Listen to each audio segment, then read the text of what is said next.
Paolo Avellino at Kim Chiu, hindi na maitago ang relasyon.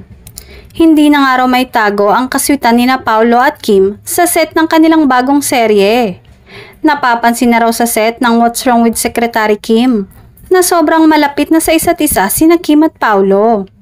Playing sweet music together na nga raw ang dalawa.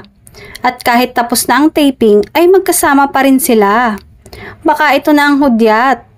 Iba na ang ngiti nila pareho. Yung tinginan at ngiti parang merong understanding.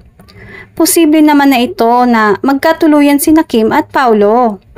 Lalo na't inamin na ni Paolo na noon pa pala niya crush si Kim Chiu at pangarap niyang makatrabaho. Consistent dyan si Paolo Avellino sa tuwing interview at tinatanong tungkol dito. Simula kasi ng paglipat ni Paolo Avellino sa Channel 2 ay laging naging bukang bibig nito na gusto niyang makatrabaho si Kim Chiu. Kaya masaya ang aktor na natupad ito sa linlang at tapos after ilang taon nangyari na nga. Ayon sa source ay imposibleng hindi mahulog ang loob ni Kim kay Paolo.